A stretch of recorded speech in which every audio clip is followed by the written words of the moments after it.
ओम अज्ञानतिमिरन्धस्य ज्ञानञ्जनं शलाकया चक्षुरुन्मिलितं येन तस्मै श्रीगुरुवे नमः।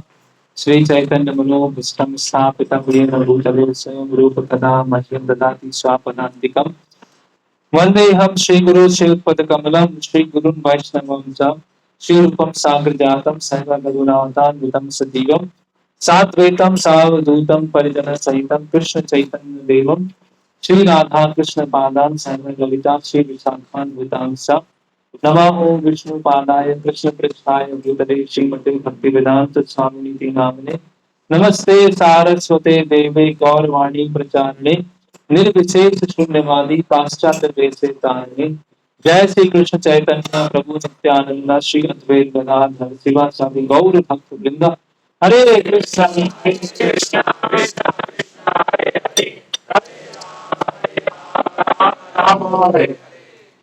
हरे कृष्णा। तो अभी का हमारा विषय है कि श्रील प्रभुपाद जी ने इस आंदोलन की स्थापना करने के लिए किस तरह से संघर्ष किया।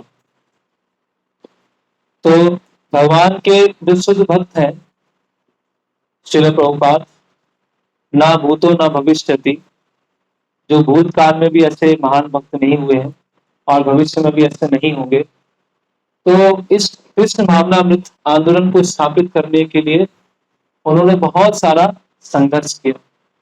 तो भक्तों के जीवन में जो संघर्ष होता है वो एक तरह से क्या होता है, भगवान के लिए उनके हृदय का उद्गार होता है, उनकी डिवोशनल एक्सप्रेस होती है। तो माया के पूरे संसार में कृष्ण भावनामृत को स्थापित करना वो एक रोमांच भी होता है, एक एडवेंचरस भी होता है। तो भगवान के भक्तों का जो संघर्ष होता है एक भौतिकतावादी व्यक्ति जैसा नहीं होता है कि उस संघर्ष में या तो अंततः निराशा होगी या उस संघर्ष में के अंत में जो प्राप्त होगा वो भी क्या होगा, अंततः इस जीवन के साथ समाप्त हो जाएगा। तो संघर्ष क्या, हमें संघर्ष हमारे जीवन में क्या करता है, हमें स्ट्रेंथ देता है, हमें बल प्रदान करता है। अगर जैसे कि एक उदाहरण आता है कि एक रेशम का कीड़ा होता है, वो रेशम का कीड़ा अपने अंडे के अंदर होता है और रेशम का कीड़ा धीरे धीरे धीरे वहां से निकलने का प्रयास करता है। तो जब निकल रहा है, जब प्रयास कर रहा है तो उससे बहुत कठिनाई हो रही है, वो उससे निकल नहीं पा रहा है, लार्वा है उससे निकल नहीं पा रहा। तो एक बार क्या हुआ, एक व्यक्ति ने उस अंडे को जिसके अंदर लार्वा था उस अंडे को ब्रेक कर दिया और ब्रेक करने के बाद वो जो लार्वा था, जो पूरी तरह से कीड़ा नहीं बना था, वो उस अंडे में से निकल जाता और वो जो लार्वा होता है वो कभी डेवलप नहीं हो पाता, कभी वो एक परिपक्व कीड़ा नहीं बन पाता है। लेकिन जब वो अगर अंदर संघर्ष करता रहे तो संघर्ष करते करते करते उससे क्या होते हैं, पंख बन जाते हैं, उसके हाथ पैर बन जाते हैं, उसका शरीर डेवलप हो जाता है। तो इस तरह से जो संघर्ष होता है वो क्या करता है, हमें स्ट्रेंथ देता है, वो हमें बल प्रदान करता है। लेकिन शुद्ध भक्तों के परिप्रेक्ष्य में जो संघर्ष होता है वो कैसा होता है कि वो कितना डिटरमाइन है भगवान की सेवा करने के लिए। कभी वो निराश नहीं हो रहे, कभी हताश नहीं हो रहे और दिन प्रतिदिन उनका उत्साह जो है बढ़ता जा रहा है, बढ़ता जा रहा है, बढ़ता जा रहा है। और जब वो संघर्ष कर रहे हैं और उनको सफलता या विफलता मिल रही है तो किस तरह से भगवान कृष्ण का हस्तक्षेप अपने संघर्षों को देख रहे हैं, किस तरह से भगवान अलग अलग स्टेप्स को मदद कर रहे हैं, किस तरह से भगवान हमारी इच्छा को परिवर्तित करके उनकी कोई दूसरी योजना है। तो जो भगवान के जो महान भक्त होते हैं जब कृष्ण भक्ति का प्रचार करते हैं तो दिनों दिन उनका उत्साह बढ़ता जाता है, उनका डिटर्मिनेशन बढ़ता जाता है। उत्साह निश्चय धैर्य तत्त कर्म प्रवर्तना संग त्यागो सतो वृत्ति षड्वीर भक्ति प्रसिद्ध थी। तो श्रील प्रभुपाद जी के एक जीवन में आज हम देखेंगे कि प्रभुपाद जी ने अमेरिका जाने की तैयारी कैसे किया और जब वो जलदूत में सवार होते हैं, अमेरिका पहुंचते हैं तो किन अलग अलग संघर्षों से गुजरते हैं। तो इस लेक्चर के दो पार्ट हैं। पहला पार्ट ये है कि अमेरिका जाने की तैयारी कैसे करते हैं, सारा कैसे प्रबंध किया जाता है, और जब अमेरिका जाने का समय आ जाता है और जब जलदूत में वो जाते हैं तो क्या क्या संघर्ष उनके जीवन में होते। तो ये जो श्रील प्रभुपाद है अभी वृंदावन में है, और वृंदावन में प्रभुपाद कहाँ पर है? राधा दामोदर मंदिर में है।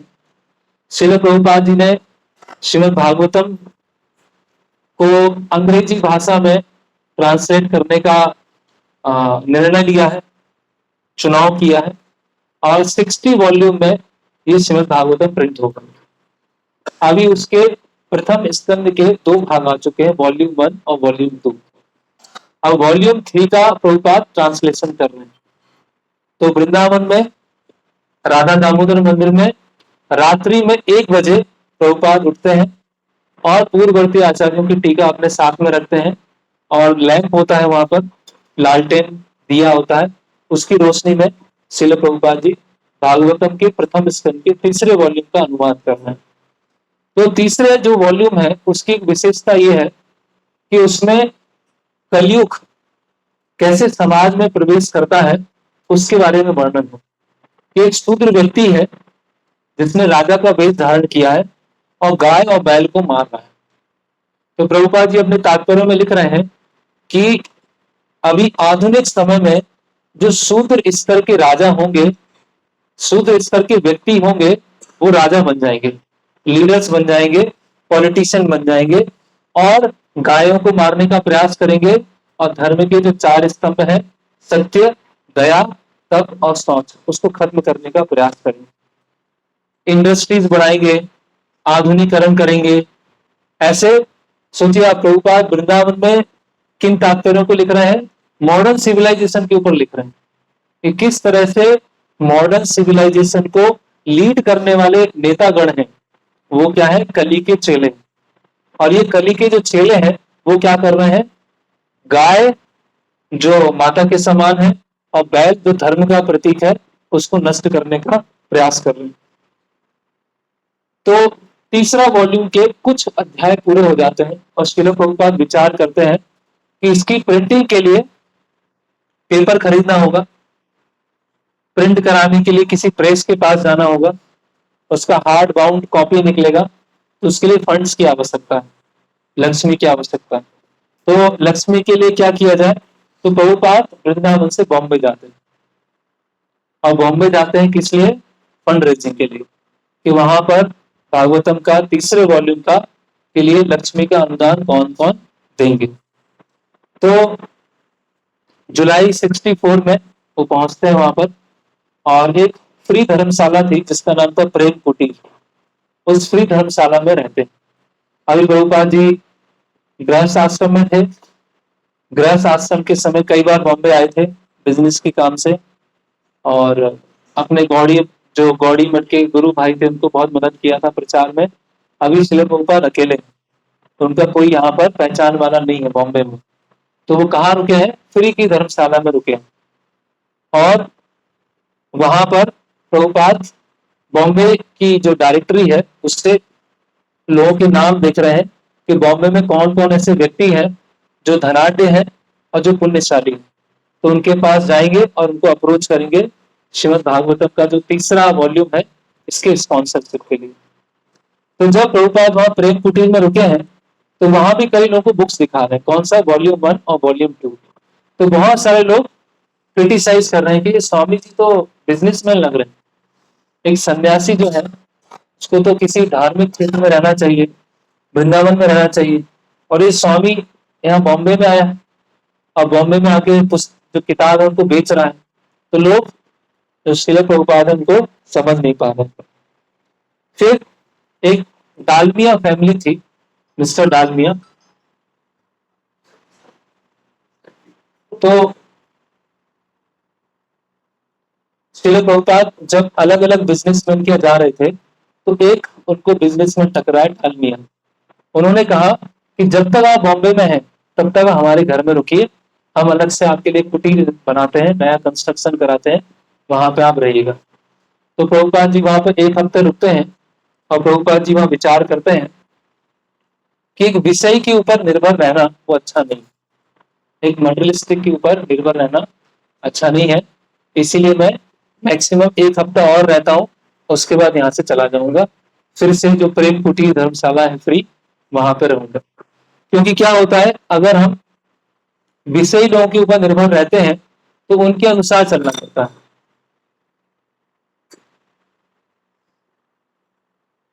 तो उनके अनुसार हमें चलना पड़ता है ना।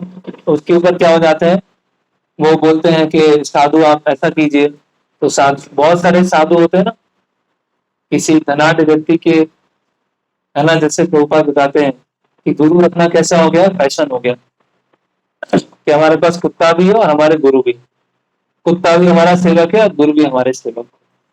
तो प्रभुपाद जी ने कहा कि मैं किसी विषय व्यक्ति के ऊपर निर्भर नहीं रहूंगा, और प्रभुपाद जी फिर वहां पर चले गए। अभी प्रभुपाद बहुत सारे बुक सेलर से मिले, बहुत सारे इंस्टीट्यूशन गए, किस लिए, अपनी पुस्तकों को रखवाने के लिए। क्या आप 10 बुक का ऑर्डर लीजिए, आप 20 का ऑर्डर लीजिए, बुक सेल एडवांस बुकिंग कराइए। तो ऑलमोस्ट सबने मना कर दिया।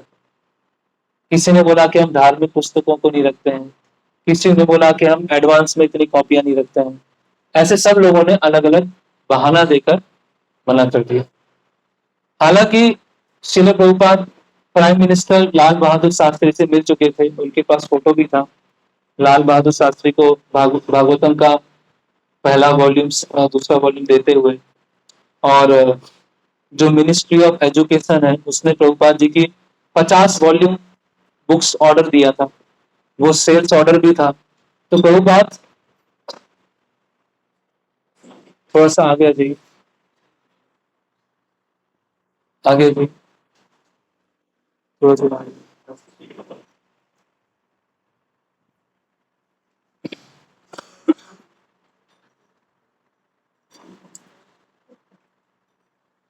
तो श्रील प्रभुपाद जी जहां भी बुक सेलर के पास में या किसी भी इंस्टीट्यूशन में जाते थे, तो वहां पर क्या बताते थे कि लाल बहादुर शास्त्री से मिलकर उन्होंने उनको बुक गिफ्ट में दिया है, और लाल बहादुर शास्त्री ने बहुत अप्रिशिएट भी किया। और जो मिनिस्ट्री ऑफ एजुकेशन का सेल्स ऑर्डर था वो भी प्रभुपाद सबको दिखाते थे। लेकिन अधिकांश लोग प्रभुपाद जी की बुक्स लेने के लिए तैयार नहीं होते थे। फिर प्रभुपाद जी को पता चला कि यहाँ पर एक सुमति मुरारजी जो इस सिंधिया स्टीम शिप कंपनी की वो है, ओनर है, मालकिन है। तो वो बहुत धार्मिक है, पुष्टि मार्ग से जुड़े हुए हैं वो, और बहुत सारे साधुओं की, संतों की मदद करते रहते हैं। और 1958 में, करीब 6 साल पहले, उसी कंपनी के जो सुमति मुरारजी हैं, उनके एक सेक्रेटरी हैं, उन्होंने प्रभुपाद जी को ऐसा आश्वासन दिया था कि कभी आपको अगर अमेरिका जाना हो तो हम आपका जो टिकट है उसका आधा स्पॉन्सरशिप दे देंगे। तो वो जो सिंधिया कंपनी के मालकिन थी सुमति मुरारजी, वो एक धार्मिक प्रवृत्ति की थी। तो प्रभुपाद जी ने सोचा कि क्यों ना मैं उनके पास मदद मांगने जाऊं, उनसे मैं 3rd वॉल्यूम जो है उसका स्पॉन्सरशिप लूं और मैं प्रिंटिंग के लिए दूं। तो प्रभुपाद पहुंच जाते हैं उनके ऑफिस में, और कई बार ऑफिस जाने के बाद उनको असफलता मिलती है, वो उनसे सुमति मुरारजी से मिल नहीं पाते। तो अब वो निश्चय करते हैं कि जो इनकी बिल्डिंग है सुमति मुरारजी की, उस बिल्डिंग के बाहर वो बैठ जाएंगे, और सुमति मुरारजी कभी ना कभी तो दिन में या शाम को जब यहाँ से निकलेंगे तो वो देखना होगा और फिर बातचीत हो जाएगी। तो श्रील प्रभुपाद एक दिन सुमति मुरारजी के ऑफिस के बाहर स्टेडियम पे बैठ गए।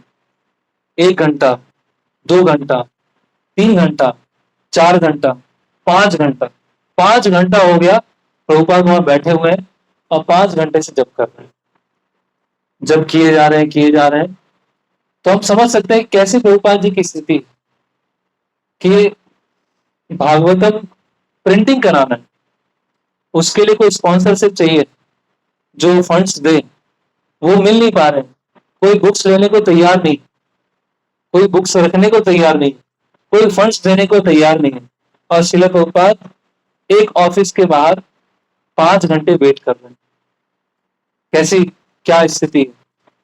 और फिर कुछ समय के बाद सुमति मुरारजी जो होती है अपने ऑफिस से बाहर निकलती है, और देखती है कि कोई स्वामी जो सैफरन पहने हुए हैं और ग्रे हेयर्स हैं, वो बैठे हुए हैं और जप कर रहे हैं। तो सुमति मुरारजी जो होती हैं पहले ऊपर से देखती हैं, अपने सेक्रेटरी से बोलती हैं, मिस्टर चौकसे से, कि चौकसे जी कौन है, स्वामी जी कब से बैठे हुए? तो वो चौकसे बोलते हैं, ये स्वामी जी तो 5 घंटे से यहाँ बैठे हुए। तो सुमति मुरारजी बोलती हैं कि 5 घंटे से बैठे हैं, आपने बताया नहीं। तो वो नीचे आते हैं, अपने बिल्डिंग से बाहर निकलते हैं और उनसे बोलते हैं कि क्या हुआ स्वामी जी, आप यहाँ पर इतने समय से क्यों प्रतीक्षा कर रहे हैं? बोले मुझे कुछ जरूरी कार्य है, मैं भागवतम का अनुवाद कर रहा हूँ, उसके बारे में आपसे मिलना चाहता हूँ। तो सुमति मुरारजी ने कहा कि आज तो समय हो गया है, आप कल आइएगा, कल दोपहर के समय आइएगा और आप बताइएगा कि आपका क्या प्रपोजल है, फिर हम आगे विचार करेंगे। तो प्रभुपाद वहां से चले जाते हैं। वहां पर जो प्रेम कुटी धर्मशाला होती वहां पर चले जाते हैं। फिर आगे क्या होता है, अगला दिन आता है और श्रील प्रभुपाद जी समय पर ऑफिस आ गए और वो उनसे मिलते हैं, सेक्रेटरी से मिलते हैं, मिस्टर चौकसे से मिलते हैं। तो मिस्टर चौकसे सुमति मुरारजी के पास में जाते हैं कि जो कल स्वामी जी आए थे वो आज आए हैं और मिलना चाहते हैं। तो सुमति मुरारजी बोलती हैं कि उनको भेज दीजिए मेरे पास। तो प्रभुपाद जी जाते हैं सुमति मुरारजी के ऑफिस में और वहां पर अपने भागवतम के 2 वॉल्यूम रख देते हैं और बताते हैं कि ये मैंने भागवतम पर मैं कमेंट्री लिख रहा हूँ इंग्लिश में 60 वॉल्यूम में, और 2 वॉल्यूम्स निकल चुके हैं, आप इनको देखिए। और सुमति मुरारजी को दिखाते हैं और ये जो तीसरा वॉल्यूम है इसका मैं छपाई करना चाहता हूँ, उसके लिए धन चाहिए, मेरे पास धन नहीं है। तो सुमति मुरारजी वो देखती हैं, लाल बहादुर शास्त्री का जो वो था वो देखते हैं, मिनिस्ट्री ऑफ एजुकेशन का सेल्स ऑर्डर देखते हैं और जब भागवतम के कुछ ऐसे पेज पलटती हैं तो मन में विचार करती हैं कि ये स्वामी जी अच्छा कार्य कर रहे हैं, इसीलिए मुझे इसमें डोनेशन देना चाहिए। और जो सुमति मुरारजी बोलती हैं कि आपको छपाई के लिए जो भी धन चाहिए वो सब मैं देने को तैयार, आप अपना कार्य चालू कीजिए और बाकी जो चैप्टर्स बचे हुए हैं उस पर लिखना चालू कीजिए, जब समय आएगा मैं आपको धन दे दूंगी, आप प्रिंट कर रही। तभी हम समझ सकते हैं कि पहला जो भागवतम जो प्रिंट हुआ प्रभुपाद जी ने कितना संघर्ष किया। यहाँ बीच में आता है, प्रभुपाद प्रेम कुटी धर्मशाला से अंधेरी स्टेशन जाते थे पैदल, 2-3 किलोमीटर पैदल जाते थे। तो वहां के धर्मशाला के लोग पूछते थे कि स्वामी जी आप पैदल क्यों जा रहे हैं? तो बोलते थे कि मुझे पैसे इकट्ठा करना है, जमा करना है और फिर मुझे जो श्रीमद् भागवतम का प्रिंटिंग करना है उसके लिए मैं पैसे बचा रहा हूँ। तो हम समझ सकते हैं कि कैसा श्रील प्रभुपाद जी का जीवन। ये भागवतम आज हमें इतने आसानी से मिल जाता है, किंडल में मिल गया, आईपैड में मिल गया, हार्ड बाउंड मिल गया, है ना। फिर भी जो भक्त काफी समय से हैं वो भी इतने अच्छे से ध्यान से पढ़ते नहीं भागवतम। और श्रील प्रभुपाद ने उस भागवतम के लिए कितना कितना संघर्ष कर रहे हैं। सोचिए वृंदावन से बॉम्बे आए हैं, बॉम्बे में महीने रह रहे हैं, कोई मिल नहीं रहा है, कोई सक्सेस नहीं मिल रही है, उसके बाद मुश्किल से कोई एक मिला उनको स्पॉन्सर करने के लिए। तो प्रभुपाद बहुत प्रसन्न होते हैं, बॉम्बे से वृंदावन लौट जाते हैं और वहां पर फिर से बाकी के अध्याय लिखना चालू कर देते हैं। तो प्रभुपाद चाहते थे कि वेस्ट जाने से पहले मेरे पास में कम से कम भागवतम का पूरा प्रथम स्कंद आ जाए। तो प्रथम स्कंद तैयारी में है और इससे पहले प्रभुपाद वाइस प्रेसिडेंट से भी मिल चुके हैं। कौन है वो, जाकिर, क्या नाम था उसका, राजेंद्र प्रसाद, सॉरी, डॉक्टर राजेंद्र प्रसाद, राजेंद्र प्रसाद से ही मिले हैं, प्राइम मिनिस्टर से ही मिले हैं और बॉम्बे के कई बिजनेस वालों को भी जानते हैं, उसमें से सुमति मुरारजी है उनको भी जानते हैं। तो अभी प्रभुपाद विचार कर रहे हैं कि ये जो बुक्स है वो प्रीचिंग के लिए सबसे पावरफुल मीडियम, अगर ये बुक्स प्रिंट होके आ गई तो ये बुक्स मैं अपने साथ अमेरिका लेके जाऊंगा, तो इनके द्वारा क्या हो सकता है, क्रांति हो सकती है। अभी आती है जन्माष्टमी। श्रील प्रभुपाद कहाँ पर है, वृंदावन में है, राधा दामोदर मंदिर में है। तो प्रभुपाद अपने शिष्यों को कभी कभी बोलते थे कि कभी मैं छोटा नहीं सोच सकता, मेरी एक बीमारी है कि कभी मैं छोटा नहीं सोचता, हमेशा सोचता हूँ तो बड़ा ही सोचता हूँ। तो प्रभुपाद यहाँ वृंदावन में है प्रभुपाद प्लान करते हैं कि यूपी के गवर्नर को बुलाते हैं यहाँ पर राधा दामोदर मंदिर में, और गवर्नर होंगे और मथुरा के लोकल एमपी होंगे, उन सबको बुलाकर यहाँ पर कृष्ण कथा करें। तो जो गवर्नर था जिसका नाम था विश्वनाथ दास, वो एक पुण्यशाली व्यक्ति था, कृष्ण भक्त था, और वर्ष में एक बार मथुरा वृंदावन में जितने मंदिर होते थे वहां पर दर्शन करने के लिए आता था। तो श्रील प्रभुपाद जी ने वृंदावन के जो म्युनिसिपल प्रेसिडेंट है मगन लाल शर्मा, उनके माध्यम से गवर्नर को न्योता भेजा कि आप जन्माष्टमी में वृंदावन आइए, राधा दामोदर मंदिर में आइए, और यहाँ पर हम जन्माष्टमी बड़े धूमधाम से मनाएंगे। और प्रभुपाद जी ने एक फ्लायर प्रिंट किया, उस पर लिखा हुआ था कि राधा दामोदर मंदिर जहां पर रूप गोस्वामी और जीव गोस्वामी की समाधि है सेवा कुंज में, वहां पर हम his excellency Shri Vishwanath Das governor of Uttar Pradesh और chief guest G D Somani Bombay trustee of Shri Ranganath ji temple, उनको उन्होंने इनवाइट किया है। तो सभी वृंदावन वासी यहाँ राधा दामोदर मंदिर आइए और हम जन्माष्टमी मनाएंगे। तो प्रभुपाद हमेशा बहुत लंबा सोचते थे, ऐसा कुछ छोटा कुछ कर लिया, थोड़ा ये कर लिया, थोड़ा वो कर लिया, ऐसा नहीं। हमेशा वो कुछ भी विचार करते थे, कुछ भी कार्य करते थे, बहुत लंबा सोचते थे।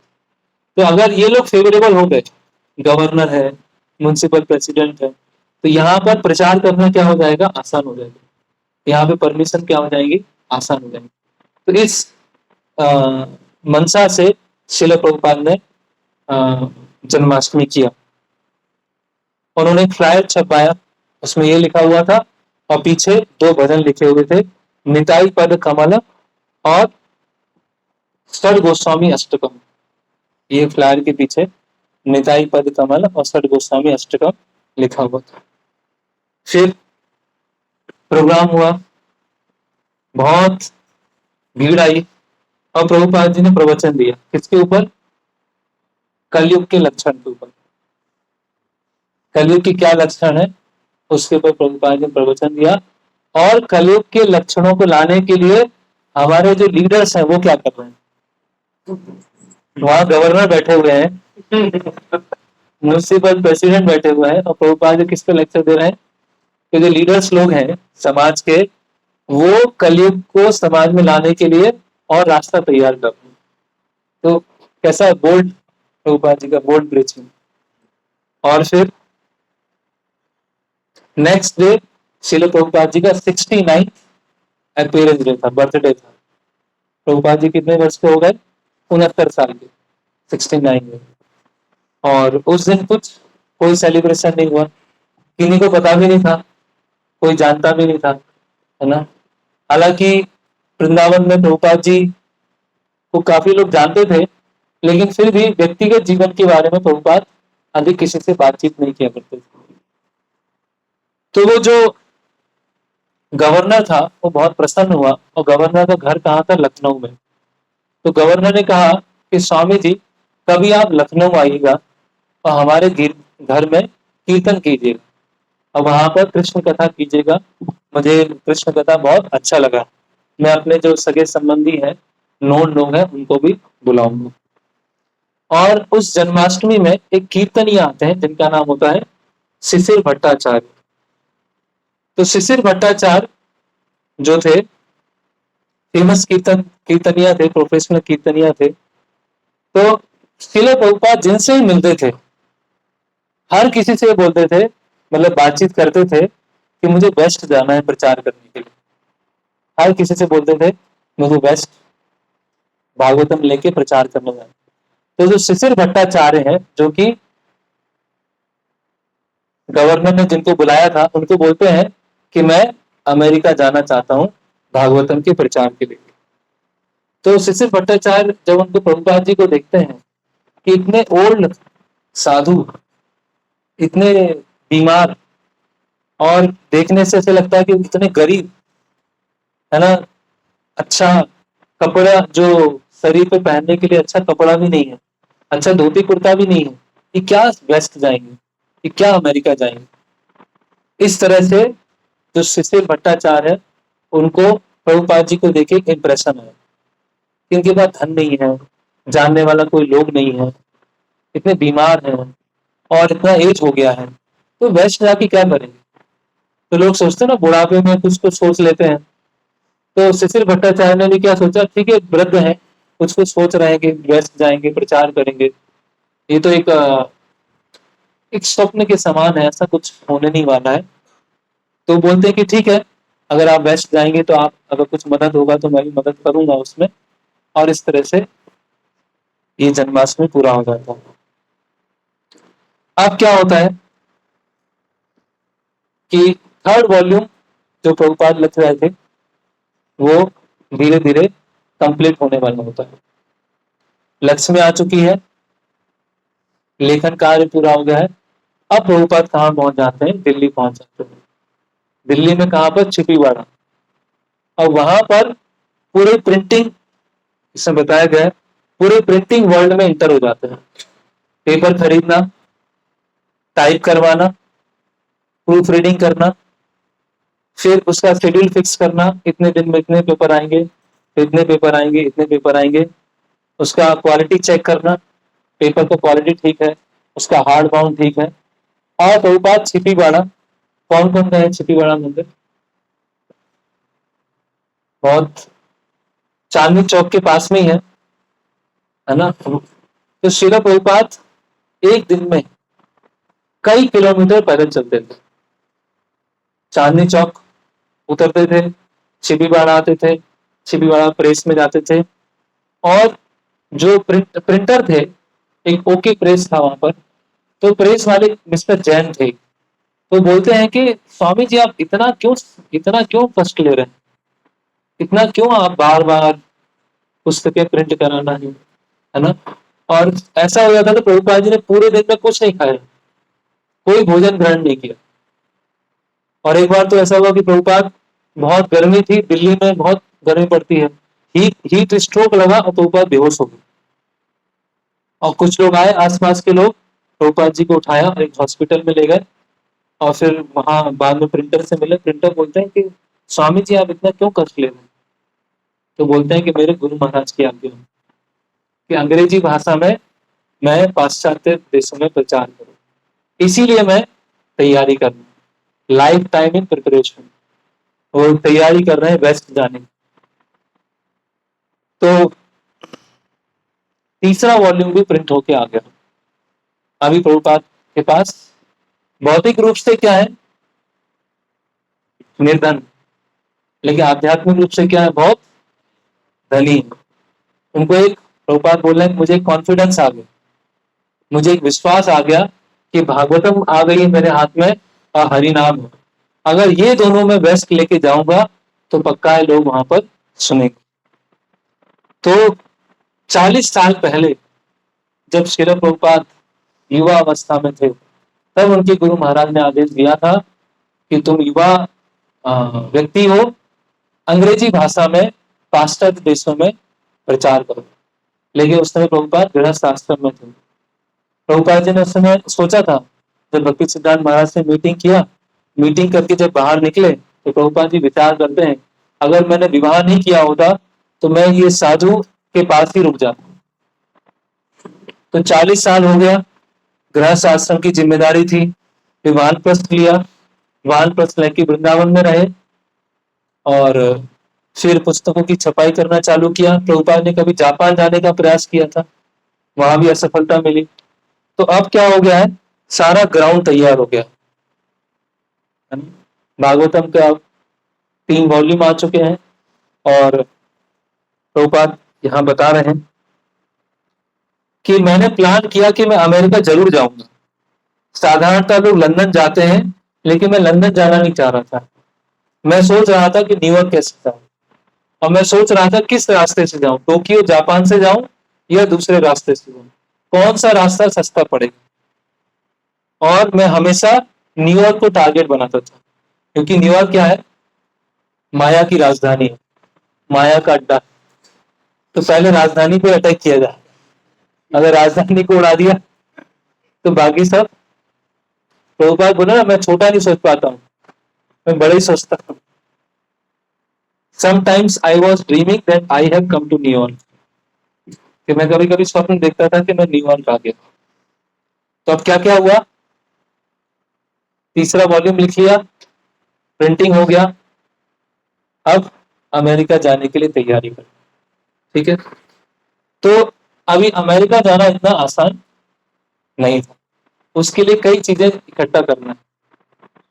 वीजा चाहिए, पासपोर्ट चाहिए, वहां पे कोई स्पॉन्सर चाहिए, है ना, एक पी फॉर्म चाहिए, और टिकट चाहिए, यहाँ पर ट्रेवलिंग एक्सपेंसेस चाहिए, और जो मिनिस्ट्री ऑफ एक्सटर्नल अफेयर्स है उससे एनओसी चाहिए कि आप यहाँ देश से जा रहे हैं, तो आपके ऊपर कोई ऋण नहीं है या आपकी कोई यहाँ पे लायबिलिटीज नहीं है ना। तो ये 5-6 चीजें प्रभुपाद जी को चाहिए है अमेरिका जाने से पहले, और कोई मदद करने के लिए यहाँ नहीं है। ऑलरेडी प्रभुपाद जी ने अपने गुरु भाइयों के साथ में कुछ समय रहकर प्रयास किया था, लेकिन वहां पर एक तरह से ऊपरी तौर से असफलता मिली थी। तो अब प्रभुपाद जी एक एक करके सब इकट्ठा करना चालू कर दिया। कैसे स्पॉन्सर मिलेगा, कैसे वीजा तैयार होगा, कैसे पासपोर्ट तैयार होगा, कैसे टिकट्स मिलेंगे, है ना, कैसे ट्रैवलिंग एक्सपेंसेस मिलेंगे, सब प्रभुपाद इसके बारे में सोचने लगे। तो अभी हम देखते हैं प्रभुपाद जी के जीवन से, एक प्रभुपाद जी के शिष्य हैं, वो प्रभुपाद जी का उन्होंने नाम दिया प्रैक्टिकल महाभागवत। लोग भक्ति क्या सोचते हैं, ध्यान करना, या मायापुर आके वहां पूरे रम जाना, या वृंदावन के जंगल में खो जाना और कीर्तन करते करते लौटने लेना, ये भक्ति इसको सोच। प्रभुपाद क्या कर रहे हैं, आराम से प्रभुपाद राधा दामोदर में रह सकते हैं। क्या बार बार बॉम्बे जाना, क्या बार बार दिल्ली जाना, फंड के लिए परेशान होना, फिर धर्मशाला में रहना, क्या करने की जरूरत है सब। तो ये दिखाता है प्रेम, ये दिखाता है गुरु के प्रति निष्ठा। आराम से अकेले बैठ के जप करना, आराम से अकेले बैठ के भजन करना, ये सब कर लेंगे, लेकिन गुरु के सेवा करने के लिए अपने कंफर्ट को छोड़ना और कंफर्ट को छोड़कर रिस्क लेना, उसको बोलते हैं गुरु निष्ठा, उसको बोलते हैं भगवत प्रेम की अभिव्यक्ति। तो भगवत प्रेम कब दिखाई देगा, जब कृष्ण की इच्छा को पूरा करने का प्रयास करें। तो श्रील प्रभुपाद ये व्यवहारिक रूप से दिखा रहे हैं, है ना। आज हम ट्रेन में जाते हैं तो हमारा रिजर्वेशन हो जाता है, आराम से हम ट्रेन में ट्रेवल करके आ जाते हैं। लोग हमें प्रयागराज में प्रसाद दे दिया, सतना में प्रसाद दे दिया, यहाँ प्रसाद दे दिया, सब लगा लगाए मिला है। आप सोचिए प्रभुपाद मथुरा से बैठे हैं, बॉम्बे जा रहे हैं, कोई पहचान का नहीं, जनरल डिब्बे में बैठ के जा रहे हैं। फ्री धर्मशाला में क्यों रुक रहे हैं, क्योंकि कोई धन नहीं है। तो आज हम जो भी कर रहे हैं, विशेषकर ब्रह्मचारी के लिए जो भी हमें फैसिलिटीज मिली है, वो प्रभुपाद के कारण ही मिली है। ये जो भी हमें सम्मान मिल रहा है वो श्रील प्रभुपाद के कारण ही मिल रहा है, हमारा अपना कुछ नहीं, क्योंकि प्रभुपाद जी ने ये किया है इसीलिए हमको ये मिल रहा है, नहीं तो हम किसी भी चीज के लिए योग्य नहीं। अब प्रभुपाद कहाँ पहुंचते हैं, मथुरा। और मथुरा में एक बिजनेसमैन है जिनका नाम है मिस्टर अग्रवाल। तो जो मिस्टर अग्रवाल हैं वो काफी पुण्यशाली प्रवृत्ति के थे, और बहुत सारे साधु उनके पास में आते थे, क्योंकि उनका बेटा जो था वो वहां पेंसिल्वेनिया में रहता था, गोपाल अग्रवाल। तो बहुत सारे साधु उनके पास में आते थे कि हमें वेस्ट जाना है, अमेरिका जाना है, हिंदू धर्म का प्रचार करने के लिए, सनातन धर्म का प्रचार करने के लिए। तो जो मिस्टर अग्रवाल थे, जो मथुरा के बिजनेसमैन थे, उन्होंने प्रभुपाद उनसे कुछ मिनट बात किया कि मेरे पास ये भागवतम है, भागवतम का एक सेट देते हैं और बोलते हैं कि इसका प्रचार करने मुझे अमेरिका जाना है, तो मुझे आपसे सहायता चाहिए। आपका बेटा बटलर पेंसिल्वेनिया में रहता है। तो थोड़ा सा बस बातचीत हुआ, मिस्टर अग्रवाल तुरंत तैयार हो गए कि मैं स्पॉन्सर करूंगा, आप अमेरिका में रुकेंगे तो उसके लिए मैं अपने बेटे के द्वारा, गोपाल अग्रवाल के द्वारा आपका बोर्डिंग लॉजिंग वो सब मैं देखूंगा। तो इस तरह से श्रील प्रभुपाद जी को कौन मिल गए, स्पॉन्सरशिप मिल गया अमेरिका में रहने का। तो प्रभुपाद जी बोलते हैं मैंने मिस्टर अग्रवाल को बहुत सीरियसली कुछ नहीं बोला था कि मुझे वेस्ट जाना है, लेकिन मैंने बस थोड़ा सा बोला कि आप अपने पुत्र के द्वारा स्पॉन्सर क्यों नहीं करा सकते। तो मिस्टर अग्रवाल क्या हो गए, तुरंत तैयार हो गए। जब मैंने उनको बोला कि मैं कृष्ण भक्ति को फैलाना चाहता हूं तो वो बहुत प्रभावित हुए। अब तो एक चीज मिल गई, ठीक है, स्टेप बाय स्टेप सब। पहला स्टेप क्या, उनको स्पॉन्सरशिप मिल गया। किसका स्पॉन्सरशिप मिला, अमेरिका में स्टे करने का। अभी भारत से जाने का नहीं मिला या ट्रैवलिंग करने का नहीं मिला। तो अभी प्रभुपाद जी को और चीजें इकट्ठा करनी, उसके लिए क्या चाहिए, धन चाहिए। अभी धन कैसे मिलेगा, फिर प्रभुपाद बॉम्बे गए, फिर वृंदावन मथुरा से प्रभुपाद बॉम्बे जाते हैं मार्च 1965 और वहां पर बुक्स सेल करना चालू करते हैं, पुस्तक वितरण करना चालू करते हैं अकेले। सोचना आप क्या स्थिति है, कोई रहने का ठिकाना नहीं, कहाँ बुक्स रखेंगे, कहाँ प्रसाद मिलेगा, कौन जब मैं स्टेशन पे आऊंगा कौन कीर्तन करते हुए मिलेगा, कुछ कुछ नहीं है, कुछ भी नहीं है। और प्रभुपाद फिर वहां पर फ्री धर्मशाला थी, प्रेम कुटीर, वहां पर जाके रुक जाते हैं और पुस्तकों को वितरण करना चालू करते हैं। तो वहां पर एक जय हिंद कॉलेज था जिसमें एक मिस्टर भागवानी थे, भागवानी, वो प्रभुपाद जी के एक मित्र जैसे बन जाते हैं और वो अलग अलग बुक सेलर्स के पास प्रभुपाद जी को ले जाते हैं। क्यों ले जाते हैं, क्योंकि बुक सेलर्स जो होते हैं वो बड़ी मात्रा में ऑर्डर ले सकते हैं, 10 सेट ले सकते हैं, 20 सेट ले सकते हैं। क्योंकि प्रभुपाद वेस्ट के लिए तैयारी कर रहे थे, धन अधिक मात्रा में चाहिए था, तो प्रभुपाद ऐसे जगह पे ढूंढ रहे थे। तो मिस्टर भागवानी बताते हैं कि मैं एक पॉपुलर बुक डिपोट पे गया, उन्होंने पुस्तकें देखा लेकिन खरीदने से मना कर दिया। उन्होंने कहा कि धर्म की कोई पुस्तक हम नहीं रखते। फिर पास की एक दुकान थी, उसके पास गए तो उन्होंने मना कर दिया कि मैं ये पुस्तक हम नहीं रख सकते। फिर साधु बेला महालक्ष्मी मंदिर के पास में गए, वहां का ओनर जो था बहुत इंटरेस्टेड था, उसने पुस्तकें देखी, पलट पलट के थोड़ा पढ़ा और लास्ट में क्या बोला कि हम पुस्तक नहीं रख सकते। इसीलिए जहां भी प्रभुपाद जी गए कोई भी पुस्तक रखने के लिए तैयार हुए। तो सेकेंड टाइम, कुछ ही समय में सेकेंड टाइम बॉम्बे आए। पहले टाइम क्यों आए थे, थर्ड वॉल्यूम को प्रिंटिंग कराने के लिए। सेकेंड टाइम क्यों आए,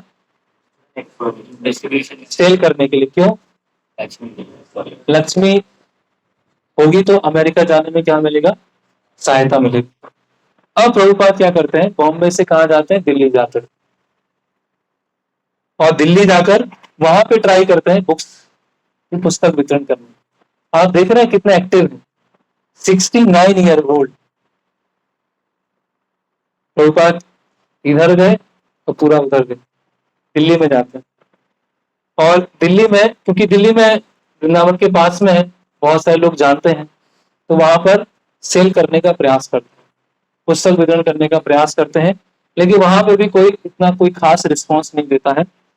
फिर मिनिस्ट्री ऑफ एक्सटर्नल अफेयर से उनको कॉल आता है और बोलते हैं कि आपको अमेरिका जाने के लिए, क्योंकि स्पॉन्सर मिल गया है। कौन स्पॉन्सर था, गोपाल अग्रवाल। गोपाल अग्रवाल कौन है, मिस्टर अग्रवाल के पुत्र। मिस्टर अग्रवाल कौन है, मथुरा के बिजनेसमैन। तो मिनिस्ट्री ऑफ एक्सटर्नल अफेयर बोलती है कि आपको एनओसी हम देने के लिए तैयार। श्रील प्रभुपाद की, प्रभुपाद जी को एनओसी मिल जाती है कि अभी आप अमेरिका जाएंगे, no objection certificate. Second step clear हुआ। अभी प्रभुपाद के पास स्पॉन्सरशिप आ गया, प्रभुपाद के पास एनओसी आ गई और बुक्स तो साथ में है ही। अभी अमेरिका जाने के और रास्ते तैयार हो गए। एनओसी कैसे मिली थी? जो गोपाल अग्रवाल थे बटलर पेंसिल्वेनिया में, उन्होंने न्यूयॉर्क में एक एप्लीकेशन फॉर्म भरा था कि एक मेरे पिताजी हैं, मतलब मेरे पिताजी ने एक साधु को यहाँ भेजना चाहते हैं, तो आप जो भी फॉर्मेलिटीज हैं, मेरे बैंक में कितना अकाउंट्स हैं, कुछ ऋण तो बाकी नहीं है, वो बैंक को पेपर दिया और बैंक ने इंडिया की जो एम्बेसी है, अमेरिकन एम्बेसी इंडिया में जो है, उसको कांटेक्ट किया और प्रभुपाद जी को एनओसी मिल गया जाने के लिए। ओके, अब क्या क्या बचा हुआ है? दो चीजें मिल चुकी हैं। क्या क्या बचा हुआ है? पासपोर्ट बचा हुआ है, वीजा बचा हुआ है, पी फॉर्म बचा हुआ, और टिकट, जाने की टिकट। अभी ये चार चीजें बची हुई। तो पासपोर्ट मिलना इतना कठिन नहीं था। प्रभुपाद जी के एक शुभचिंतक थे जिनका नाम था कृष्ण पंडित। तो कृष्ण पंडित जो है उन्होंने हेल्प किया और प्रभुपाद जी को वो वीजा पासपोर्ट मिल गया 10 जून को। 10 जून आ गया है और प्रभुपाद जी ने वहां पर अपना एड्रेस लिखा छिपीबाड़ा मंदिर का, श्री राधा कृष्णा मंदिर छिपीबाड़ा। और प्रभुपाद जी ने कृष्ण पंडित से रिक्वेस्ट किया कि आप ट्रेवल के जो एक्सपेंसेस हैं या टिकट है वो भी आप स्पॉन्सर कर सकते हैं। तो कृष्ण पंडित ने कहा, सोचा कि कौन इस उम्र में साधु जाते हैं अमेरिका, और ये साधु वेस्ट जाके क्या करेंगे। चलो मैंने पासपोर्ट इनका बनाना था वो बना दिया। तो बोलते हैं कि मैं तो ये आपके ट्रेवलिंग एक्सपेंसेस का खर्चा नहीं उठा पाऊँ।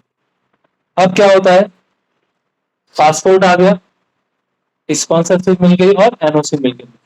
अब प्रभुपाद फिर से कहा जाता है बॉम्बे, फिर से बॉम्बे चले। प्रभुपाद रुकते नहीं है, ऐसा डिटरमाइन है जैसे वो क्या बोलते हैं, जैसे वो होता है ना, माउंटेन होता है, एक पर्वत होता है, पर्वत पे बारिश आए, है ना, ओला गिरे, गर्मी है, सर्दी है, लेकिन डिटरमाइन होकर खड़ा होता है। उस तरह से प्रभुपाद कैसे हैं, अपने गुरु की सेवा के लिए क्या है, पूरी तरह से वो डिटरमाइन है। अब पहुंच जाते हैं बॉम्बे, और बॉम्बे में अब टिकट के लिए घूम रहे हैं अलग अलग जगह, ये कौन उनका स्पॉन्सरशिप करे, सोचिए, है ना। फिर प्रभुपाद प्रयास करते हैं कि दोबारा सुमति मुरारजी के पास में जाते हैं। सुमति मुरारजी जिन्होंने पहले क्या किया था, 3rd वॉल्यूम के लिए प्रिंटिंग के लिए स्पॉन्सर किया था। तो प्रभुपाद बोलते हैं मिस्टर चौकसे से कि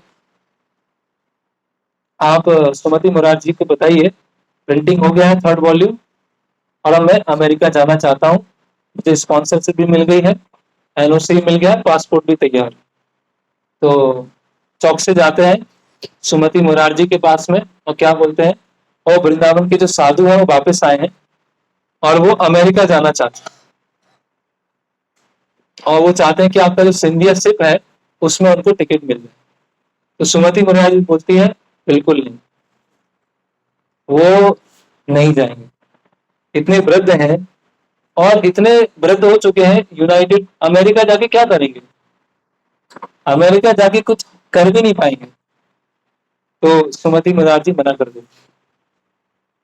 तो मिस्टर चौक से आते हैं, बोलते हैं कि उन्होंने मना कर दिया टिकट देने से। तो श्री प्रभुपाद बोलते हैं, मिस्टर चौकसे को समझाते हैं कि आप जाइए और आप मेरी तरफ से बोलिए कि जो ये साधु हैं इनके पास भागवतम की 3 वॉल्यूम आ चुके हैं और ये वहां पर जाकर आपके जो बाल गोपाल हैं, कृष्ण हैं, उनका प्रचार वहां करना चाहते हैं, अमेरिका में करना चाहते हैं, आप इनको ऐसे समझाइए।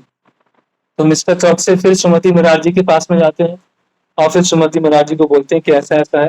बोले बिल्कुल नहीं, मैं टिकट नहीं दे सकती।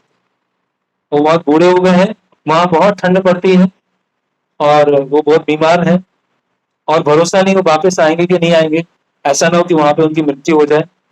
और अमेरिका के लोग इतने कोऑपरेटिव नहीं होते, और यहाँ तक हुआ कि वो सुनेंगे भी नहीं, ना तो वो सुनेंगे ना कोऑपरेटिव होते हैं, ठंडी बहुत है, ये वृद्ध हो गए हैं, इनकी मृत्यु आ सकती है, मुझे एक भी पॉजिटिव रीजन नहीं दिख रहा है कि इनको अमेरिका भेजा जाए, तो मैं तो टिकट देने के लिए तैयार हूँ। तो इस तरह से सेकेंड टाइम सुमति महाराज जी मना करते थे। तो प्रभुपाद है, तो रुकते कहाँ हैं? तो प्रभुपाद, तो भक्ति वेदांत यहाँ लिखा है, प्रभुपाद जी ने उनसे कहा कि मुझे पर्सनल इंटरव्यू उनसे चाहिए, वो पर्सनली मिलना चाहता, आप कुछ नहीं कर पाओगे, मैं उनसे मिलना चाहता, है ना। तो मिस्टर चौक से उनको, प्रभुपाद जी को सुमति महाराज जी के पास ले जाते हैं और प्रभुपाद जी बोलते हैं कि मुझे आप एक टिकट दीजिए अमेरिका। कौन?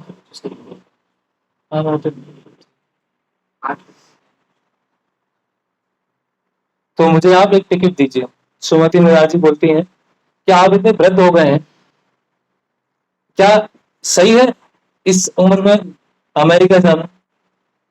तो मैं आपके, सुमति महाराज जी बोलते, मैं आपकी पुत्री के समान, आपकी मुझे बात, आपको मेरी बात सुननी चाहिए। तो बस प्रभुपाद क्या बोलते हैं, एक पुत्री का कर्तव्य क्या होता है, पिता की बात सुनना। क्योंकि प्रभुपाद बहुत शार्प इंटेलिजेंस, प्रभुपाद बोलते हैं कि पिता की बात सुनना चाहिए पुत्री को, इसलिए मैं क्या बोल रहा हूँ कि आपको टिकट देना ही होगा। तो सुमति महाराज जी बोलती हैं कि मेरा सेक्रेटरी जो है मिस्टर चौक से, वो मुझे बोल रहा था कि स्वामी जी अमेरिका जाके मरना चाहते हैं, ये क्या करेंगे अमेरिका, इसीलिए मैं तो नहीं दे पाऊं। तो भक्ति प्रभुपाद जी बोलते हैं कि वो तो ऐसे उनकी बात को डिसमिस कर देते हैं, बोले ठीक है, आप मेरे टिकट का अरेंज कीजिए, मैं आपको ऑर्डर देता हूँ। तो सुमति महाराज जी बोलती है ठीक है, मैं आपको टिकट देने के लिए तैयार हूँ, लेकिन पी फॉर्म आप तैयार कर लीजिए।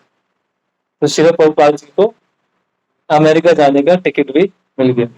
श्री प्रभुपाद की। अब क्या होता है, पी फॉर्म मिलना। पी फॉर्म क्या होता है कि SBI, state bank of India से एक सर्टिफिकेट पास होता है, जिसमें यह है कि आपका भारत में कोई ऋण तो नहीं है।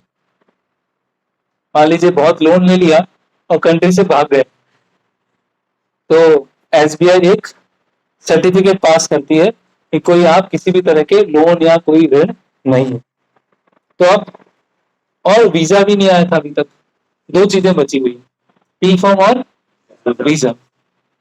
तो अब प्रभुपाद विचार करते हैं कि बॉम्बे में कुछ समय रहा जाए और लोगों से मिलते हैं, कोई वीजा के लिए और पी फॉर्म के लिए बार बार फॉलोअप लेना पड़ेगा, बैंक जाना पड़ेगा। तो प्रभुपाद जी के पास बॉम्बे में रहने के लिए कोई जगह नहीं थी, वो एक प्रेम कुटीर धर्मशाला थी। तो प्रभुपाद विचार करने लगे कहाँ रहा जाए। तो सुमति महाराज जी बोलती हैं कि हमारी कंपनी के एम्प्लॉइज के लिए एक कॉलोनी बनाई है, सिंधिया कॉलोनी। तो आप क्या कीजिए, सिंधिया कॉलोनी में वहां पर रहिए, और जब तक आपको ये पी फॉर्म और वीजा आपका सैंक्शन हो जाता है, फिर मैं आपको टिकट दे दूंगी। हमारा जल्द जाने वाला है कुछ समय के बाद, उसका मैं एक टिकट आपको दे दूंगी। तो प्रभुपाद वहां पर सिंधिया कॉलोनी में रहना चालू करते। प्रभुपाद जी के पास में क्या था, एक उनका बक्सा लोहे का और टाइपराइटर, बस वो दो चीजें थी। और सबसे पावरफुल क्या था, श्रीमद् भागवतम का फर्स्ट वॉल्यूम। तो यहाँ बताया है कि जब वो सिंधिया कॉलोनी में रहते हैं तो बहुत सारी फैमिली उनको मिलने आती है प्रभुपाद जी। अरे स्वामी जी आए, वृंदावन से आए हैं, और अभी कोई वृंदावन या मथुरा या अयोध्या से कोई आए तो सबकी, उस समय जमाना भी अलग था कि सब, कोई भी साधु आए उनसे मिलना है, उनसे सुनना है, तो सब उनके पास में आते थे। कोई सब्जी लेके आ रहा है, कोई राइस लेके आ रहा है, कोई फ्रूट्स लेके आ रहे हैं। तो प्रभुपाद जी क्या करते, जितना उनके लिए होता था उतना रखते थे, बाकी सब बांट देते थे, अपने पास संग्रह करके नहीं रखते थे। और धीरे धीरे क्या हुआ, धीरे धीरे अभी वो प्रभुपाद जी और तैयारी कर रहे हैं। तो प्रभुपाद जी वहां पर क्या हुए, सबके फेवरेट बन गए। जो भी परिवार आता था, प्रभुपाद जी मिलते थे, उनसे बातचीत करते थे, कृष्ण कथा सुनाते थे, और धीरे धीरे सब प्रभुपाद जी को पसंद करना वहां पे चालू कर दिया। तो उसमें से एक फैमिली थी जिनका नाम था Nagarjuna. Mister and missus Nagarjuna. तो जो माता जी है वो बताती हैं, मिसेस नागार्जुन, कि ये स्वामी जी कभी भी खाली नहीं बैठते थे। स्वामी जी कभी खाली नहीं बैठते थे, या तो जप कर रहे हैं, या बुक्स लिख रहे हैं, या लोगों से बातचीत कर रहे हैं, हमेशा कुछ ना कुछ करते रहते थे। और जब मैं उनसे पूछती थी कि स्वामी जी आप लिख क्या रहे हैं, तो जो मिसेस नागार्जुन थी वो बहुत युवती थी। प्रभुपाद जी हैं 70 साल के, लगभग 70 साल के, वो ऐसे 20-25 साल की थी। तो वो बोलते थे बेटा तुम जब इस पुस्तकों को पढ़ोगी तब तुम्हें समझ में आएगा मैं क्या लिख रहा हूँ। और वो पुस्तकों को पढ़ने दे देते थे। और वहां पर कुछ स्त्रियां आती थी, गुजराती स्त्रियां आती थी, जिनके साथ कभी कभी प्रभुपाद जी के प्रवचन सुनने आती थी। तो उनमें से कुछ स्त्रियों ने, जैसे मांग होता है ना, बीच से होती है, बीच से निकालते हैं, तो कुछ स्त्रियों ने साइड से मांग निकाली। तो प्रभुपाद जी बोलते हैं कि जो कल्चर्ड फैमिली की स्त्रियां होती हैं साइड से मांग नहीं निकालती है, बीच से मांग निकालती है। जो अनकल्चर्ड फैमिलीज की होती हैं वो साइड से मांग। तो वो जो स्त्रियां जब अगले दिन आई तो उन्होंने फिर बीच से मांग निकाली। फिर प्रभुपाद प्रतिदिन वीजा के लिए और पी फॉर्म के लिए घूमते रहते थे, लोगों से मिलना, पुस्तकें सेल करना, कॉन्टेक्ट इकट्ठा करना, आगे चल के सेकेंड कैंटो आएगा, थर्ड कैंटो आएगा, उसके कॉन्टेक्ट बनाना। और मिस्टर नागार्जुन उनकी हेल्प करते थे। टेलीफोन डायरेक्टरी लेके आए, उसमें वेल्दी बिजनेसमैन, प्रोफेशनल मैन जो कि वैष्णव बैकग्राउंड के थे, उनके नाम इकट्ठा किया, उनको फोन करना चालू किया। और मिसेस नागार्जुन फिर बताती हैं कि वो स्वामी जी कभी भी निराश नहीं होते थे। कभी कभी रात में 11-12 बजे आते थे, पूरी तरह से थके हुए, पूरी तरह से थके हुए अपने रूम में आते थे और बैठ जाते थे। फिर कभी वो बताते हैं कि मेरे पति जाते थे या हम दोनों जाते थे, कुछ उनके लिए बना के ले जाते थे, और वो जैसे ही हम उनकी उपस्थिति में आते थे और कुछ समय के बाद वो बुक्स लिखना चालू कर देते थे, या कुछ समय के बाद चैंटिंग करना चालू कर देते थे। तो उनके अंदर एक अद्भुत आध्यात्मिक शक्ति थी जो उनको कृष्ण की सेवा करने से हमेशा प्रेरित करते रहते थे। वो बोलते हैं, और मिसेस नागार्जुन पूछती थी कि स्वामी जी आज आपको कोई अच्छे कांटेक्ट मिले? तो प्रभुपाद बोलते थे आज तो नहीं मिला, लेकिन कृष्ण कल जरूर भेजेंगे मेरे पास। फिर कल होती थी, फिर कुछ नहीं मिलता था, प्रभुपाद बोलते थे कृष्ण कल तो जरूर भेजेंगे, अच्छे कांटेक्ट मेरे पास हो। तो इस तरह से प्रभुपाद कभी अपने प्रयासों में निराश नहीं होते थे, कभी ऐसे हताश नहीं होते थे कि पता नहीं क्या होगा। फिर मिस्टर नागार्जुन, प्रभुपाद जी का स्वभाव था बहुत ही एडजस्टेबल था। उनकी कोई डिमांड नहीं थी, उनकी कोई अपेक्षाएं नहीं थी हमसे, और एक हमारे परिवार के सदस्य की तरह वो रहने लगे थे। और वो बता रहे हैं कि हमारी कॉलोनी से अंधेरी स्टेशन जाते थे और कोई बस नहीं लेते थे, कोई रिक्शा नहीं लेते थे, पैदल जाते थे, क्योंकि उनके पास कोई धन नहीं था, उनके पास कोई लक्ष्मी उस समय नहीं थी। फिर आगे आता है, तो इस तरह से प्रभुपाद जी का कुछ समय बीता सिंधिया कॉलोनी में। और प्रभुपाद जी ने एक पैम्पलेट प्रिंट कराया, माई मिशन, मेरा मिशन क्या है। उसमें श्रीमद् भागवतम का कुछ श्लोक थे, और जिससे ही मिलते थे प्रभुपाद उनको पैम्पलेट देते थे।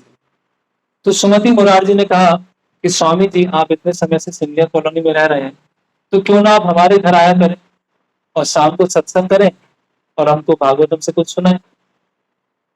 आप रोज ऐसा किए। प्रभुपाद ने कहा ठीक है। तो सुमति मुरारजी उनको शाम को कार भेजती थी, और प्रभुपाद जी कार के माध्यम से उनके घर आते थे और वहां पर भागवतम सुनाते थे, कीर्तन करते थे। तो धीरे धीरे उनका जो सिंधिया कंपनी और सिंधिया कॉलोनी से जो संबंध बना, तो उसके माध्यम से उनको जुलाई 1965 में वीजा मिल गया। अभी उनका वीजा आ गया है, बस एक चीज बची हुई, क्या? P form.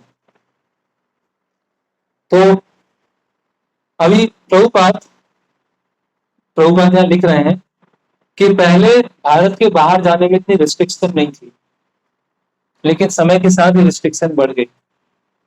और जो सन्यासी है, मेरे जैसे सन्यासी को इस देश से निकलना बहुत मुश्किल था, है ना।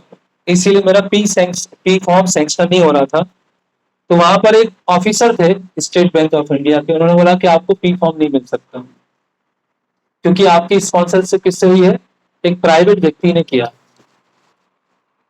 मान लो प्राइवेट व्यक्ति ने 1 महीने के बाद, 1 महीना पूरा हो गया और उसके बाद अमेरिका में है, और लौटने के लिए आपके पास कुछ नहीं, तो क्या करेंगे? तो हमारे ऊपर लायबिलिटी हो जाएगी। अगर किसी इंस्टीट्यूशन ने आपको स्पॉन्सर किया होता तो आपका हम पी फॉर्म इशू कर देते। तो प्रभुपाद ने कहा कि मैं आपके ऑफिसर से मिलना चाहता हूँ, मैं उनसे बात करना चाहता हूँ। तो वो जो चीफ ऑफिसर थे उनके सेक्रेटरी को बुलाया गया और प्रभुपाद जी ने अपना केस प्रेजेंट किया, देखिए मेरे पास वीजा आ गया है, स्पॉन्सरशिप है, टिकट्स मिल चुकी हैं, एनओसी आ गया है, पी फॉर्म बचा हुआ है, और मैं सनातन धर्म कृष्ण भक्ति का प्रचार करने के लिए अमेरिका जाना चाहता हूँ, आप लोग क्यों रोके हुए? तो सेक्रेटरी को समझाते हैं। तो सेक्रेटरी चीफ ऑफिसर को बताते हैं और प्रभुपाद उनसे मीटिंग करने के लिए जैसे ही जाते हैं तो चीफ ऑफिसर बाहर आता है और बोलता है आपका पी फॉर्म सैंक्शन हो गया। श्री प्रभुपाद की। तो अब सब कुछ प्रभुपाद जी के पास में आ गया है अमेरिका जाने के लिए। तो अमेरिका में बहुत ठंडी है, प्रभुपाद जी के पास अच्छे कोई वस्त्र भी नहीं है, स्वेटर भी नहीं है, कोई ब्लैंकेट नहीं है। तो सुमति मुरारजी बोलती हैं मिस्टर चौकसे से कि आप स्वामी जी को मार्केट में ले जाइए और उनको जो वुलन का स्वेटर खरीदना है, जैकेट खरीदना है या धोती खरीदना है तो वो खरीद लेंगे, वो अपने साथ में अमेरिका ले जाए, उनके पास ऐसा कुछ है नहीं। तो अभी प्रभुपाद हमेशा प्रचार के बारे में सोचते रहते थे। तो प्रभुपाद जी ने मिस्टर चौकसे से कहा कि एक पैम्पलेट भी प्रिंट कराना है, उसमें भागवतम की महिमा लिखी हो और शिक्षाष्टकम लिखा हो, और वो मैं वहां अमेरिका जाके लोगों को दूंगा, चैतन्य महाप्रभु के 8 श्लोक और भागवतम के बारे में वर्णन।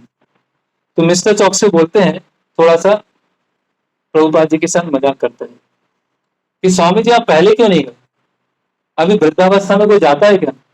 मुझे लगता है आप एंजॉय करने के लिए जा रहे हैं वहां पर, है ना, वृद्धावस्था में कौन जाएगा? तो प्रभुपाद बहुत पूछते हैं, मैंने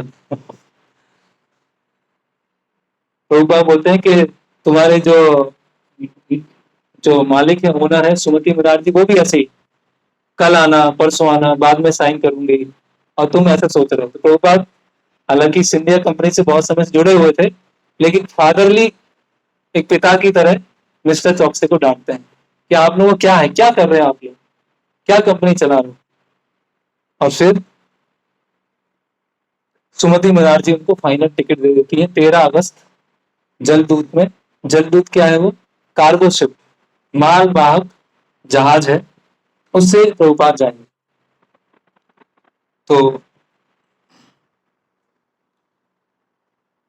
तो उसके जो कैप्टन थे जलदूत के, अरुण पंडित, उनको सुमति मुरारजी ने विशेष रूप से समझाया कि ये वैष्णव है, तो आप एक्स्ट्रा वेजिटेबल्स, एक्स्ट्रा फ्रूट्स अपने साथ में लेके जाइए, ये नॉन वेज और कुछ नहीं लेंगे, और इनका विशेष ध्यान आप रखिएगा।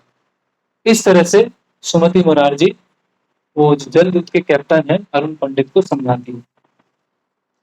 तो अंतिम के 2 दिन बसते हैं बॉम्बे में, जो सब चीजें खरीदी थी, धोती थे, वोलन चादर थी, जैकेट थी, प्रभुपाद जी ने इकट्ठा किया और वहां से कहाँ गए? कलकत्ता चले गए। बॉम्बे से ट्रेन पकड़ी और कलकत्ता। अभी कलकत्ता शहर में प्रभुपाद जी का बचपन बीता है, करेक्ट, उनका वहीं प्रकट हुए हैं, बहुत सारे लोग जानने वाले हैं। लेकिन प्रभुपाद अपने जीवन के ऐसी स्टेज में है कि अभी प्रभुपाद जी को वहां पे जानने वाला कोई नहीं, कोई उनकी मदद करने वाला नहीं है। कलकत्ता शहर में जहां वो बड़े हुए, वहां कोई ऐसी जगह नहीं है जहां पे वो रुक सके। सोचिए आप कैसी स्थिति हो, कोई जान पहचान के व्यक्ति नहीं है, वो रहने का नहीं है, कोई मदद करने के लिए तैयार है। और श्रील प्रभुपाद जी ने एक भजन लिखा था, वृंदावने भजन।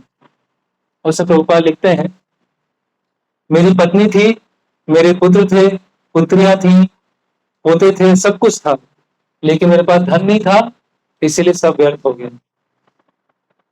मेरे पिता कहाँ चले गए, मेरी माता कहाँ चली गई, मेरे बड़े जन कहाँ चले गए, कौन मेरे उनके समाचार बताएगा। अब परिवार के लोग एक केवल लिस्ट रह गई और कुछ नहीं।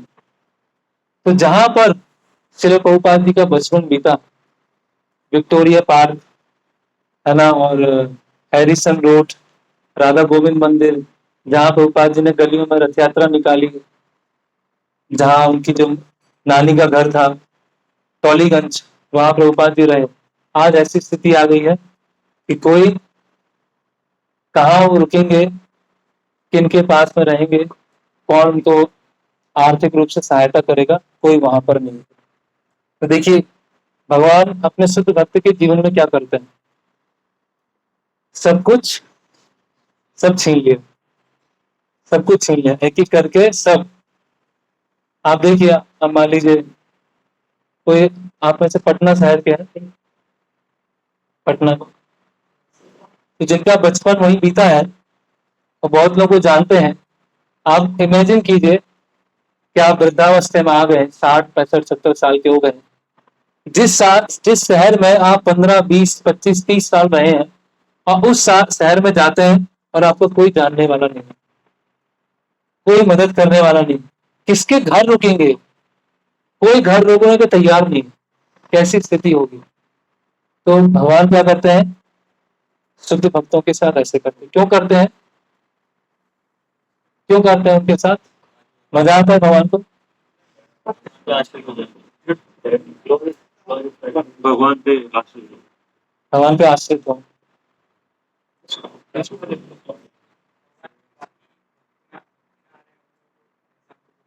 जो बाकी भक्ति में आ रहे हैं उनको एग्जाम्पल सेट करने के लिए, कोई पढ़ेगा तो डर जाएगा, इतना कठिन जीवन, इतना अधिक कठिन जीवन। सही बात है, उनको इनकरेज करने के लिए और अपने भक्त का गुणगान करने के लिए। अभी आएगा आगे चलकर कैसे प्रभुपाद सिंगल हैंडेडली अमेरिका में जाते हैं और आंदोलन को वहां पर स्थापित करें। प्रभुपाद, इसीलिए तो हम गुरु पूजा में गाते हैं, जय प्रभुपाद जय प्रभुपाद। क्यों नाचते हैं गुरु पूजा में, इसीलिए कि प्रभुपाद जी ने ये किया। अगर आराम से सब चल रहा होता, सारे फॉलोअर्स आते, 56 भोग सामने रखा होता, अच्छे घर घर होता, ग्लोरिफिकेशन नहीं होता। प्रभुपाद ने, भगवान ने ऐसी स्थिति को उत्पन्न किया कि कलकत्ता शहर में जहां पर वो 25 30 साल रहे, और कोई नहीं बचा हुआ, कोई जानने वाला नहीं, कोई पहचान वाला नहीं। तो प्रभुपाद जी ने किनको संपर्क किया, मिस्टर शिशिर भट्टाचार्य। कौन थे वो, जो उनको कीर्तन में मिले थे। कहाँ मिले थे, लखनऊ में। सोचिए, तो यहाँ लीला में तो बता रहे हैं कि मिस्टर भट्टाचार्य ना उनके रिलेटिव थे, ना उनके शिष्य थे, ना उनके क्लोज के फ्रेंड थे, इनमें से कोई नहीं था। लेकिन भगवान ऐसे ही करते हैं, जिन पे हम बहुत निर्भर होते हैं वो ऐसा कार्य करते हैं कि हमें डिटैचमेंट आ जाता है, और जो जिनसे हमारी निर्भरता नहीं होती है या कोई संबंध नहीं होता है, वो हमारे जीवन में मदद करने लगते हैं कृष्ण की सहायता से, कृष्ण की इंस्पिरेशन से। तो मिस्टर भट्टाचार्य ने कहा कि स्वामी जी आप हमारे यहाँ रुक जाइए और हमारे घर में लेक्चर भी दिया करिए। तो प्रभुपाद जी ने कहा बढ़िया है, आपके घर में रुकेंगे, लेक्चर देंगे। और अभी मिस्टर भट्टाचार्य ने सोचा कि ये तो बहुत ऐतिहासिक घटना होने वाली है, एक साधु अमेरिका जाने वाला, ये न्यूज़पेपर में आना चाहिए तो लोगों को पता चले कि एक वृंदावन का साधु जो है वो अमेरिका जा रहा है। तो मिस्टर भट्टाचार्य हिंदुस्तान स्टैंडर्ड, अमृत बाजार पत्रिका, स्टेट्समैन, अलग अलग न्यूज़पेपर के पास में प्रभुपाद जी को ले जाते हैं। प्रभुपाद जी वहां पर पासपोर्ट साइज फोटो देते हैं, अपने भागवतम का पैम्पलेट देते हैं और कुछ बताते हैं। उनमें से कोई भी न्यूज़पेपर प्रिंट नहीं करता, कोई भी प्रिंट नहीं करता। सबको लग रहा था ये तो एक स्वप्न है, ये कभी थोड़ी हो सकता। एक साधु इतनी उम्र में अमेरिका जाके प्रचार करेगा जहां पे किसी को भी जानता नहीं, अकल्पनीय, कोई सोच ही नहीं सकता कि ऐसा हो सकता है। अब प्रभुपाद 6 अगस्त, एक हफ्ते पहले मायापुर है, कहां पर भक्ति सिद्धांत सरस्वती ठाकुर की समाधि पर, और वहां प्रभुपाद जी ने प्रार्थना की अपने गुरु महाराज से कि अभी मैं आपने जो मुझे आदेश दिया था 40 साल पहले, उस आदेश को मैं अभी तक पालन नहीं कर पाया। अभी वो समय आ गया है, मेरे पास भागवतम आ गई है ना, और आपके और कृष्ण की सहायता से ऐसा अरेंजमेंट हुआ है कि मैं अमेरिका जाने के लिए तैयार हूँ। तो आप मुझे आशीर्वाद दीजिए, मुझे आध्यात्मिक बल प्रदान कीजिए कि मैं आपके इस मिशन में, आपकी इस इच्छा को पूरा करने में सफल हो सकूं। और प्रभुपाद यहाँ पर 6 अगस्त को मायापुर में आते हैं, फिर वापस कलकत्ता लौट जाते हैं। फिर मिस्टर भट्टाचार्य बताते हैं कि एक बार मैं स्वामी जी को टैक्सी में ले जा रहा था, एक जगह दूसरी जगह प्रचार के लिए। जब वो प्रचार करते थे तब मैं कुछ बात नहीं बोलता था, और जब वो कुछ बोलते थे तो मैं बोलता था। तो भट्टाचार्य बता रहे हैं, you said this thing about this, but I tell you it is not this, it is this. क्या बोलते हैं भट्टाचार्य कि स्वामी जी आपने बोला है कि ये ऐसा है, लेकिन ऐसा नहीं, ये ऐसा है। तो प्रभुपाद जी बोलते हैं ऐसा क्यों है? तो मिस्टर भट्टाचार्य बोलते हैं I think, I think, I think. Prabhupada ji बोलते हैं what is the importance of your thinking? आप जो सोचते हैं उसकी क्या इंपॉर्टेंस है? Everything is what you think, it doesn't matter, it matters what shastra says. शास्त्र क्या बोलते हैं वो मैटर करता है, आप क्या सोचते हो मैटर नहीं करता। और आप बार बार आई थिंक मत बोला करो, शास्त्र पढ़ो। और शास्त्र क्या बोलते हो, अभी देखिए जो कलकत्ता में उनको रखे हुए हैं अपने साथ में, कोई मदद करने को तैयार नहीं है, उसके साथ भी प्रभुपाद फिलोसफी में कोई कॉम्प्रोमाइज के लिए तैयार नहीं। प्रैक्टिकल लेवल पर प्रभुपाद बहुत फ्लेक्सिबल है, लेकिन सैद्धांतिक लेवल पर क्या है, अनकॉम्प्रोमाइजिंग। प्रभुपाद बोलते हैं you should forget your desire, you should change your habit, better you depends on शास्त्र। ओके, अभी जाने का दिन आ जाता है 13 अगस्त 1965, जन्माष्टमी के कुछ दिन पहले। तो लोग जन्माष्टमी में कहाँ रहना चाहते हैं? वृंदावन। प्रभुपाद क्या कर रहे हैं? पिछले साल कहाँ थे जन्माष्टमी में? राधा दामोदर मंदिर में। वहां पर उन्होंने जन्माष्टमी बहुत बड़े स्तर पर सेलिब्रेट किया। इस साल जन्माष्टमी कहाँ पर है? रहने वाले हैं, जलदूत पर रहने वाले है ना। तो लोग वृंदावन छोड़ के जाना नहीं चाहते, मृत्यु हो तो वृंदावन में हो, यहाँ तक कि वृंदावन से मथुरा भी जाना नहीं चाहते। अगर मेरी मृत्यु होगी तो वृंदावन में ही होगी। जो वृद्ध हैं या विडोज हैं वो वृंदावन आ गए, बस वहां से अभी जाना नहीं। लेकिन शिला प्रभुपाद क्या कर रहे हैं? अपने हृदय में वृंदावन लेकर दूसरों को वृंदावन देने जा रहे हैं। केवल मैं ही वृंदावन में क्यों रहूं, दूसरे लोग भी वृंदावन में आए, तो दूसरों को वृंदावन बांटने जा रहे हैं, दूसरों को वृंदावन देने जा रहे हैं। यह है औदार्य भाव, यह है चैतन्य महाप्रभु का भाव कि दूसरों को वृंदावन देना। औदार्य मतलब माधुर्य को बांटना। अगर किसी को सुबह याद हो तो मैंने बताया था। इसीलिए एक तरह से औदार्य क्या है, माधुर्य से भी ऊपर, कि आप भगवान की जो स्वीटनेस है दूसरों को बांट रहे हैं, उससे भगवान और प्रसन्न होते हैं कि खुद की लाइफ को रिस्क लेकर ये दूसरों को देने जा रहे हैं। अब क्या हुआ, प्रभुपाद के पास क्या क्या था? एक सूटकेस था, एक छाता था, और सूखे कुछ सीरियल, अनाज। और प्रभुपाद विचार कर रहे हैं अमेरिका में पता नहीं वेजिटेरियन मिलेगा कि नहीं मिलेगा, वहां तो मीट ही मिलता है। अगर मीट ही मिला तो मैं बॉयल पोटैटो खाकर ही जीवित रहूंगा। और उनके कई बक्से, जिसमें भागवतम के फर्स्ट कैंटो था, वो कार्गो शिप में मुंबई से चढ़ने वाले थे। प्रभुपाद जी कलकत्ता से बैठे और जो बुक्स के सारे बक्से थे वो बॉम्बे से चढ़ने। तो प्रभुपाद जी जिस दिन जलदूत में जाने का समय आया, प्रभुपाद जी अपने आप में बहुत कॉन्फिडेंस अनुभव कर रहे थे। और यहाँ बता रहे हैं लीलामृत में, he was dangerously old and not in strong health। वो बहुत ज्यादा वृद्ध थे और स्वास्थ्य में भी इतने स्ट्रांग नहीं थे। वो एक ऐसी जगह जा रहे थे जहां वो पहले नहीं गए हैं और वहां कोई वेलकम भी नहीं करने वाले, वो कोई अनवेलकमिंग लोग हैं वहां पर। तो भारत में निर्धन रहना ये एक बात है। भारत के लोग कम से कम साधुओं को सम्मान देते हैं। प्रभुपाद राष्ट्रपति से मिले, प्रभुपाद प्राइम मिनिस्टर से मिले, बॉम्बे के कई बिजनेसमैन से मिले, लेकिन अमेरिका में किससे मिलेंगे? अमेरिका में कौन उनको वेलकम करेगा? अमेरिका में तो साधु की ड्रेस को लोग स्ट्रेंज समझेंगे और वहां पर स्ट्रेंजनेस क्या होती है? वहां कोई साधु जैसा नहीं है, कोई विरक्त नहीं है। ये तो क्या है, सैफरॉन कपड़े धोती कुर्ता है तो नया फैशन है। वहां साधु की तरह नहीं देखते हैं। तो अमेरिका में कौन सुनेगा, किससे बात करेंगे? वहां कोई कल्चर ही नहीं है कि साधु का सम्मान किया जाता है, उनसे सुना जाता है।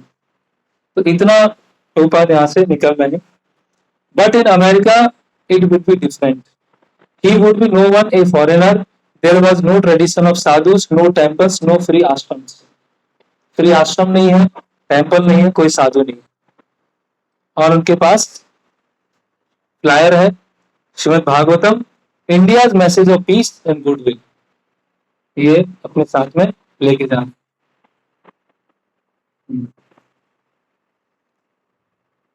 तो सुबह का समय आता है 13 अगस्त, सुबह 9 बजे श्रील प्रभुपाद वहां कलकत्ता पोर्ट पहुंचते हैं।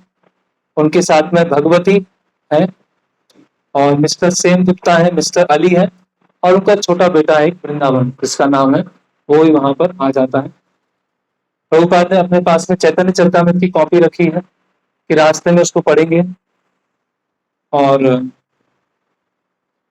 किसी तरह से वहां पर जहाज के ऊपर बुकिंग करेंगे। अगर बुकिंग करने के लिए कुछ नहीं हुआ तो भूखे मर जाएंगे, लेकिन कृष्ण की इच्छा को पूरा करने का प्रयास करेंगे। उनके पास अभी पैसेंजर टिकट है, पासपोर्ट है, वीजा है, पी फॉर्म है, स्पॉन्सर एड्रेस है। प्रभुपाद जी बोलते हैं कि बहुत कठिन प्रयास से मैं इस कंट्री से निकल पाया, बहुत अधिक प्रयास किया, उसके बाद मैं भारत से निकल पाया। किसी तरह से कृष्ण की कृपा थी कि मैं अमेरिका जाकर वहां पर कृष्ण भक्ति का प्रचार करने के लिए आगे बढ़ा। अन्यथा भारत में रहकर बहुत कठिन था। पहले मैंने भारत में इस आंदोलन को प्रारंभ करना चाहा, लेकिन मुझे कोई प्रोत्साहन नहीं मिला। भारत के लोग क्या थे, इतने उत्साही नहीं थे भागवतम के मैसेज को ग्रहण करने के लिए। तो हजारों साल तक जो कृष्ण भक्ति भारत के बाहर नहीं गई, आज वो दिन आया जहां पर एक फॉरेन लैंड में एक भारतीय वृंदावन के साधु भागवतम का मैसेज लेके जाएंगे। हालांकि अमेरिका में और भी स्वामी गए, लेकिन वो कौन है? मायावादी है, नॉन डिवोटीज है या इम्पर्सनलिस्ट। लेकिन पहली बार कृष्ण जो है अपने दूत को भारत से अमेरिका भेज रहे हैं। और प्रभुपाद सुबह 9 बजे 13 अगस्त को जलदूत के ऊपर वहां पर बैठ गए।